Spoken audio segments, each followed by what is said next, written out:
Prepare-se para conhecer histórias reais de pessoas que desafiaram a morte em situações quase impossíveis. Relatos que vão prender sua atenção do início ao fim. Número 10. Aaron Ralston. Imagine planejar uma trilha em uma das regiões mais deslumbrantes e remotas do Canyon Country, em Utah, completamente sozinho. Esse era o objetivo de Aaron Ralston, que saiu para o que deveria ser apenas um dia de caminhada, no dia 26 de abril de 2003.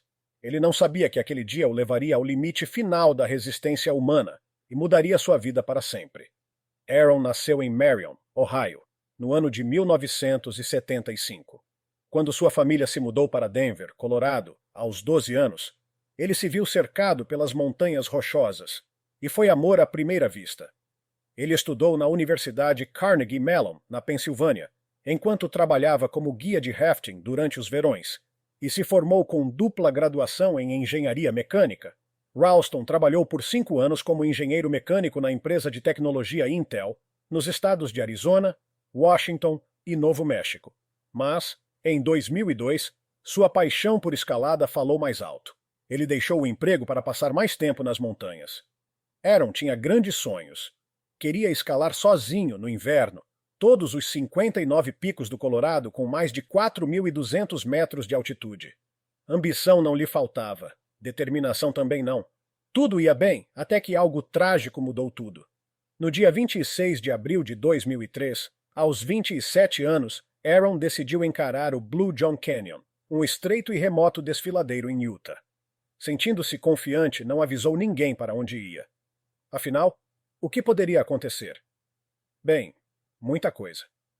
Enquanto descia um trecho do canyon de aproximadamente 90 centímetros de largura e 3 metros de profundidade, uma pedra de cerca de 360 quilos, presa entre as paredes, se soltou e caiu sobre seu antebraço direito, prendendo-o contra a rocha. A pedra estava decidida a não sair de lá. Aaron passou quase 6 dias preso no desfiladeiro de arenito, consumindo lentamente a pouca água e comida que havia levado para apenas um dia. Tentou de tudo para se soltar. Puxar, empurrar, fazer alavanca, mas nada funcionava. Quando a água acabou, recorreu a uma fonte natural de hidratação nada agradável. Sabendo que sua situação era crítica, gravou mensagens de despedida para a família e amigos. No quarto dia, tentou amputar o braço, mas não conseguiu, percebendo que antes precisaria quebrar os ossos. Com apenas um canivete barato preso a uma multiferramenta, cortar o osso era impossível. Ele se preparou para morrer, escrevendo seu nome, data de nascimento e a provável data de morte na parede do cânion. Na manhã do 6º dia, percebeu que o braço já começava a entrar em decomposição. Usando a pedra como apoio, quebrou os 2 ossos, rádio e ulna, e com o canivete amputou o membro, improvisando um torniquete com a mangueira de seu reservatório Camelback. O processo foi doloroso ao extremo, mas Aaron não deixou que a dor o paralisasse. Depois, escalou para fora do estreito, montou um sistema de rapel e desceu cerca de 20 metros, caminhando por quilômetros com apenas um braço e quase sem forças.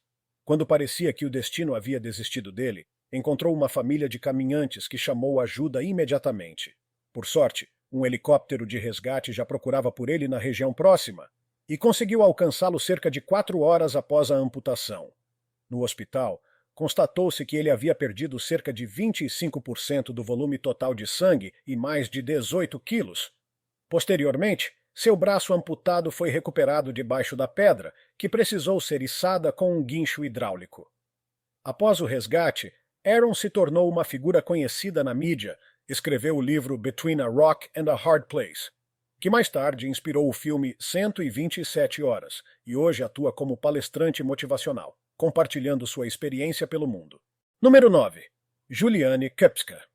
Você já imaginou como seria cair do céu e, ao abrir os olhos, se ver no meio de uma selva? E se essa selva fosse nada menos que a floresta amazônica?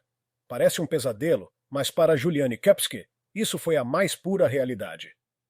Aos 17 anos, ela viveu uma experiência chocante que mudaria para sempre o rumo de sua vida. E tudo começou de forma até curiosa.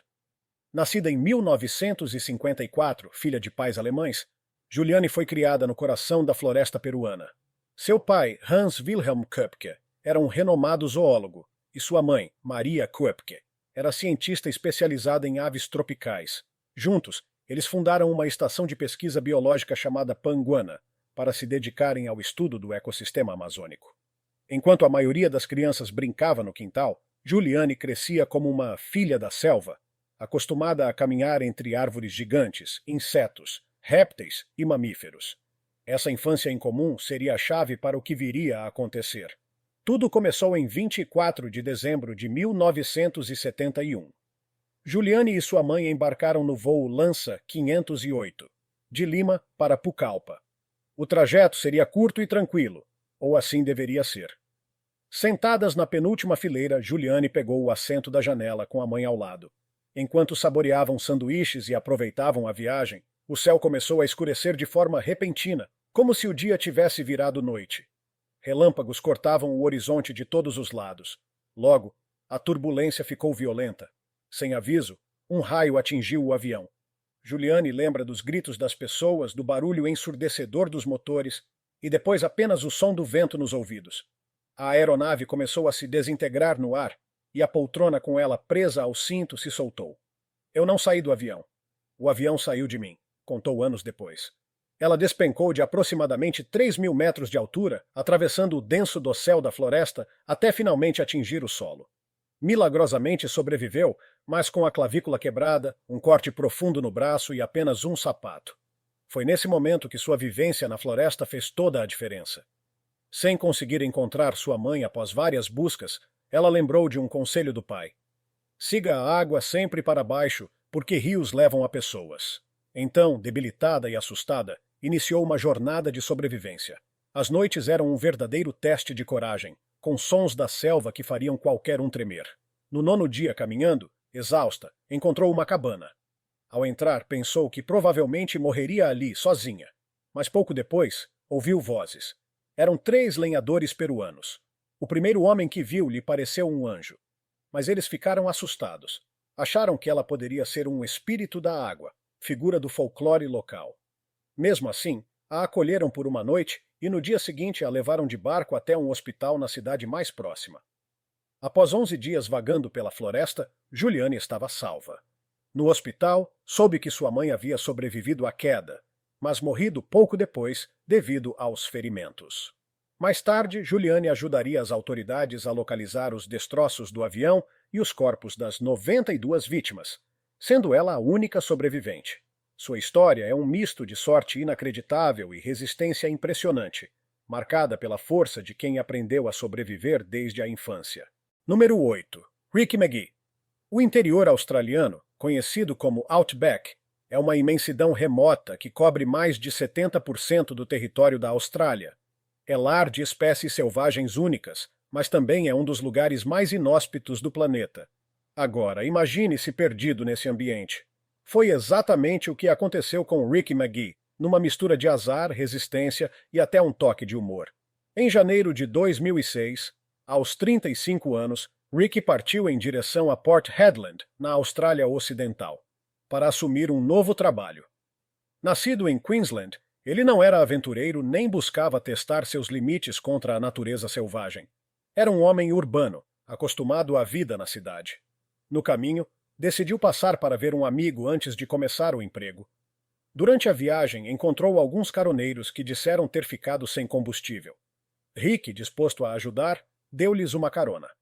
Mas, em retrospecto, esse pode ter sido o pior erro de sua vida. Em determinado momento, um dos passageiros ofereceu a ele uma bebida. Cerca de 20 minutos depois, Rick começou a sentir tontura.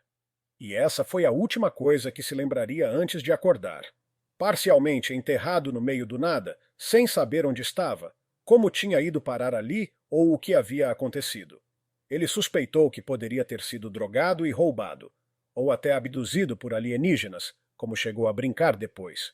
Mas uma coisa era certa: estava sozinho, sem recursos, e em um dos lugares mais hostis do mundo.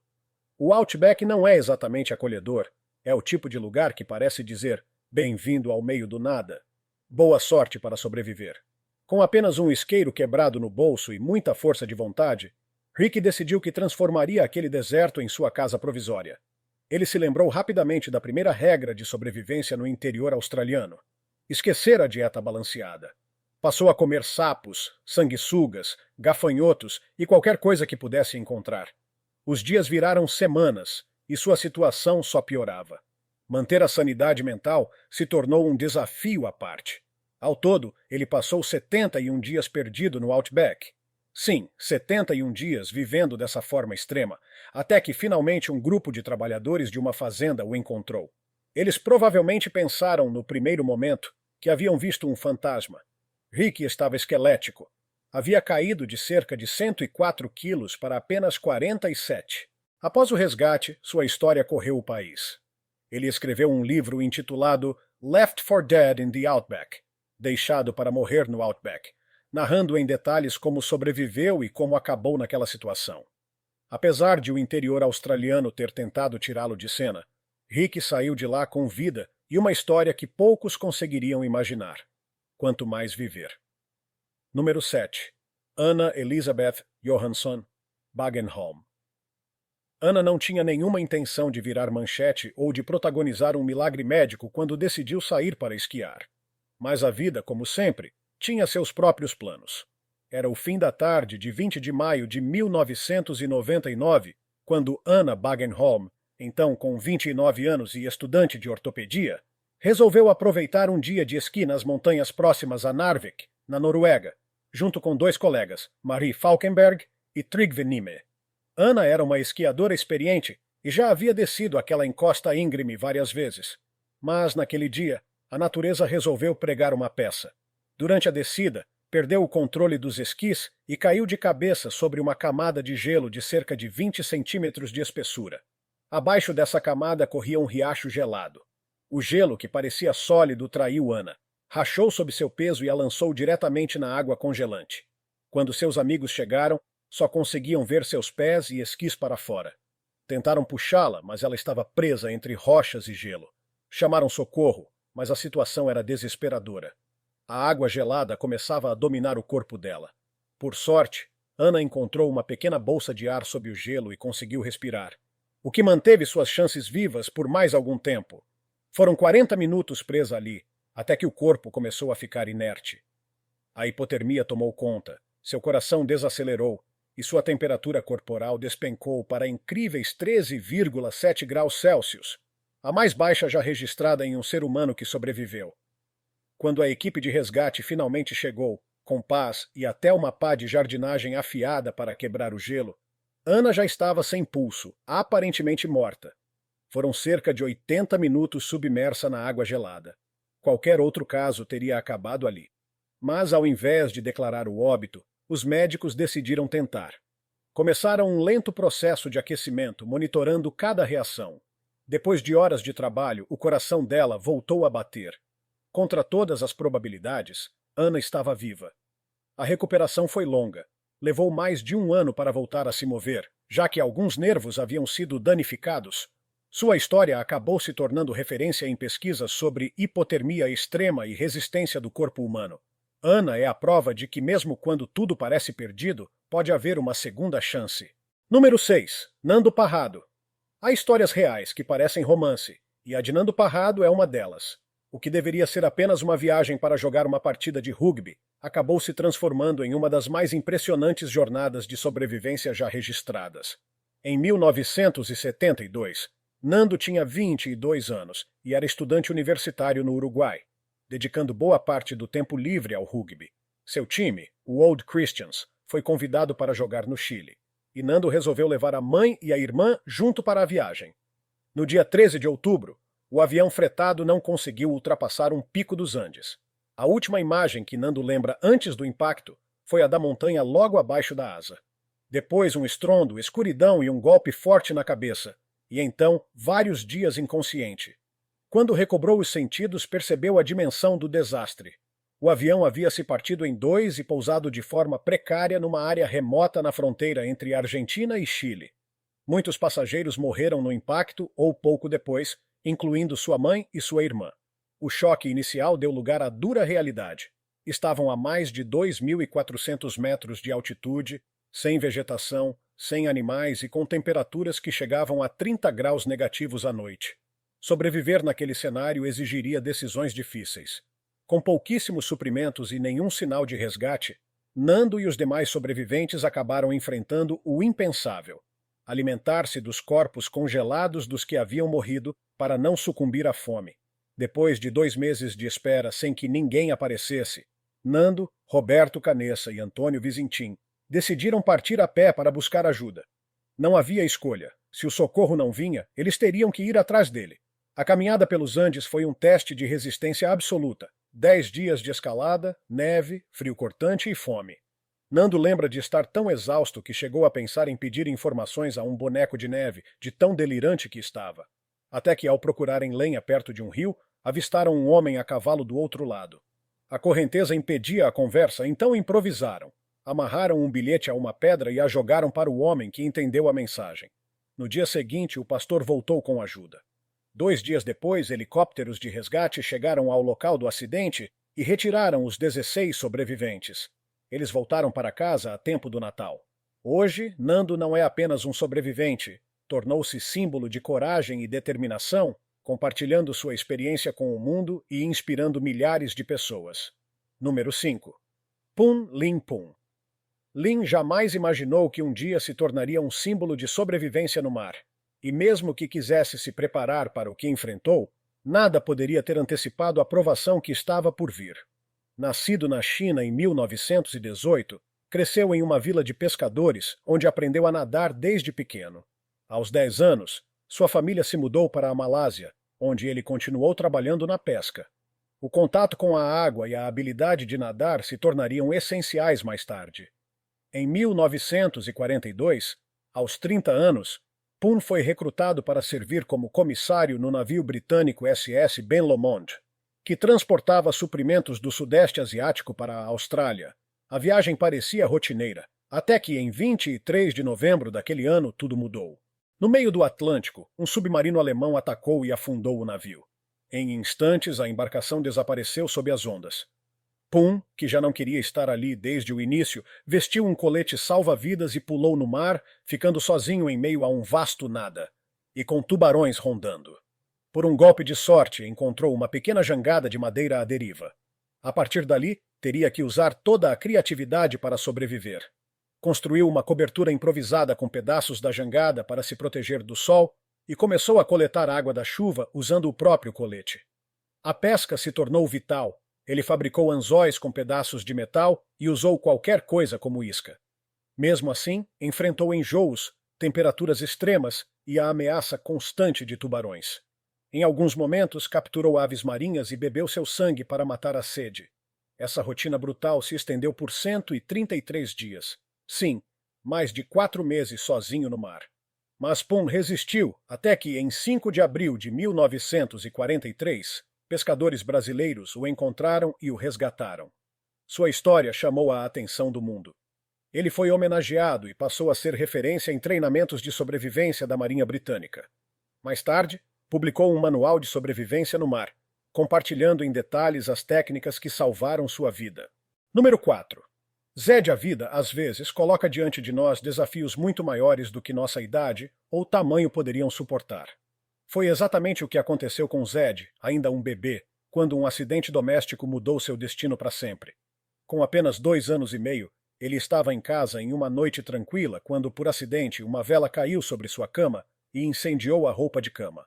As chamas se espalharam rapidamente, e o pequeno Zed sofreu queimaduras graves que atingiram cerca de 80% do seu corpo. Os médicos, ao verem a gravidade, acharam que ele não sobreviveria. Mas, contra todas as expectativas, Zed resistiu. Passou por diversas cirurgias para salvar a vida e tratar as lesões, mas as consequências físicas foram profundas. Perdeu as 2 mãos, a visão, um dedo do pé direito e todos os dedos do pé esquerdo. Crescer com essas marcas não foi fácil. Desde cedo, enfrentou olhares curiosos, comentários cruéis e até apelidos dolorosos. Imagine, ainda criança, ouvir alguém dizer que você parece um zumbi. Era o tipo de situação que poderia destruir a autoestima de qualquer pessoa. Mas Zed não estava sozinho. Sua mãe foi sua principal aliada, incentivando-o a aceitar sua aparência e a ter orgulho de quem ele era.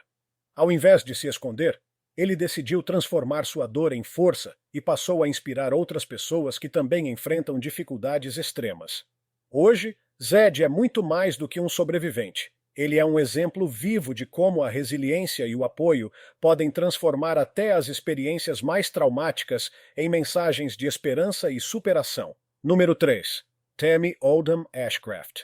No imenso azul do Oceano Pacífico, Tammy Oldham Ashcraft e Richard Sharp iniciaram o que parecia ser uma aventura romântica perfeita. Em setembro de 1983, o casal foi contratado para entregar um luxuoso veleiro chamado Hazana, partindo do porto de Papeete, no Tahiti, até San Diego, nos Estados Unidos. A viagem prometia ser tranquila, mas o destino tinha outros planos. Ambos eram experientes no mar. Richard, especialmente, era um navegador habilidoso e confiava plenamente na travessia. Nos primeiros dias, as águas calmas e o vento suave eram como um presente, e a viagem fluía em perfeita harmonia. Mas após 3 semanas, no dia 12 de outubro, o cenário mudou drasticamente. Um furacão de categoria 4, chamado Raymond, surgiu no horizonte, trazendo ondas de mais de 12 metros de altura e ventos violentos. A bordo, Richard ordenou que Tammy fosse para baixo do convés enquanto ele tentava controlar a embarcação. O mar enfurecido virou o Hazana de ponta cabeça. Tammy, antes de perder a consciência, ouviu Richard gritar. Um impacto brutal a arremessou, e ela bateu com a cabeça, ficando inconsciente por cerca de 30 horas. Quando despertou, estava sozinha. Richard havia desaparecido. O barco estava seriamente danificado e, ao seu redor, não havia nada além de um horizonte infinito de água. Mesmo ferida e atordoada, Tammy entendeu que precisava agir se quisesse sobreviver. Durante 41 dias, navegou sozinha, improvisando consertos na embarcação e racionando a pouca comida e água que restavam. Sem ver terra firme e lutando contra a solidão e o medo, manteve o foco na esperança de encontrar ajuda. Até que finalmente avistou terra, o Havaí. Ao chegar, estava exausta, ferida e emocionalmente abalada, mas viva. Sua história virou livro e mais tarde filme, mostrando como a determinação e a força de espírito podem manter uma pessoa viva mesmo diante do oceano mais implacável. Número 2. Victoria Cilliers. A expressão "até que a morte nos separe" ganhou um significado sombrio na vida de Victoria Cilliers em um domingo de Páscoa de 2015. O que começou como um salto de paraquedas aparentemente comum se transformou em uma tentativa de assassinato digna de um filme policial. Victoria, uma paraquedista experiente, acreditava que aquele salto havia sido organizado por seu marido, Emile Cilliers, como um gesto para ajudar a consertar o casamento que já enfrentava dificuldades. Tudo parecia dentro da normalidade até o momento crucial. Ao se lançar de uma altura de cerca de 1.200 metros, ela percebeu que algo estava errado. Tentou abrir o paraquedas principal, mas ele não funcionou. Sem entrar em pânico de imediato, partiu para o reserva, que também falhou. Foi nesse instante que Victoria percebeu que estava em sério perigo. Despencando a mais de 96 km por hora, parecia o fim. Mas o destino interveio. Ela caiu em um campo recém-arado, cuja maciez do solo amortizou o impacto o suficiente para que sobrevivesse, ainda que com ferimentos graves. Inicialmente, Victoria pensou ter sido vítima de um acidente. Mas a empresa de paraquedismo desconfiou e iniciou uma investigação. Logo, as suspeitas recaíram sobre Emile, seu próprio marido. Durante o inquérito, veio à tona que, uma semana antes, ele já havia tentado matá-la, provocando um vazamento de gás em casa. O motivo? Emile estava afundado em dívidas e queria receber o seguro de vida de Victoria. As provas mostraram que ele havia sabotado ambos os paraquedas. Após um julgamento prolongado, Emile Cilliers foi condenado por tentativa de homicídio em maio de 2018 e sentenciado à prisão perpétua, com um mínimo de 18 anos antes de possível liberdade condicional. Victoria sobreviveu não apenas fisicamente, mas também emocionalmente, reconstruindo sua vida e transformando sua história em um exemplo de força diante da traição e da violência mais impensável. Número 1. Hugh Glass. A história de Hugh Glass é uma das mais lendárias narrativas de sobrevivência da história dos Estados Unidos, e começa com um encontro nada amigável com uma ursa parda e seus filhotes. Enquanto explorava a região próxima ao que hoje é a cidade de Lemmon, ele foi atacado brutalmente. O animal deixou seu corpo em frangalhos, perna quebrada, couro cabeludo arrancado em parte, garganta perfurada e inúmeras lacerações. qualquer pessoa diria que era impossível sobreviver. Acreditando que Glass estava morrendo, os líderes da expedição da Ashley Fur Company deixaram 2 homens, John Fitzgerald e Jim Bridger, para cuidar dele até seu último suspiro. Mas os 2 decidiram que não valia a pena esperar. Convencidos de que a morte era certa, colocaram Glass em uma cova rasa, levaram seu rifle, faca e kit de fazer fogo. Afinal, pensaram, um morto não vai precisar disso. Só que Glass não estava morto. E movido por um instinto feroz de viver, ele recobrou a consciência e percebeu que fora abandonado. Sozinho, gravemente ferido e sem recursos, começou uma jornada de cerca de 320 quilômetros até o Forte Kiowa. Arrastando-se no início, depois caminhando com dificuldade, sobreviveu comendo frutas silvestres, raízes e até insetos. Cada movimento era um tormento, mas um único pensamento o impulsionava: encontrar os homens que o deixaram para trás. Sem desistir, chegou ao forte semanas depois, irreconhecível, mais parecido com um fantasma do que com um homem. Quando finalmente reencontrou Fitzgerald e Bridger, eles ficaram boquiabertos ao vê-lo vivo. E Glass, embora desejasse vingança, acabou poupando suas vidas. Sua saga atravessou gerações e inspirou livros e filmes, como O Regresso. Mais do que uma história de sobrevivência, é um relato sobre determinação, resistência e a incrível capacidade humana de lutar contra o impossível. Essas 10 histórias provam que a linha entre a vida e a morte pode ser muito mais tênue do que imaginamos, e que, mesmo diante do inimaginável, o ser humano é capaz de encontrar forças onde acredita não haver nenhuma. São relatos que misturam coragem, instinto e, em alguns casos, uma dose improvável de sorte. Pessoas comuns que, por circunstâncias extremas, se tornaram exemplos de resistência, inspiração e superação. No fim, elas nos lembram de algo simples, mas poderoso. Enquanto houver um sopro de vida, ainda há chance de lutar. E, às vezes, é justamente essa vontade de lutar que faz toda a diferença.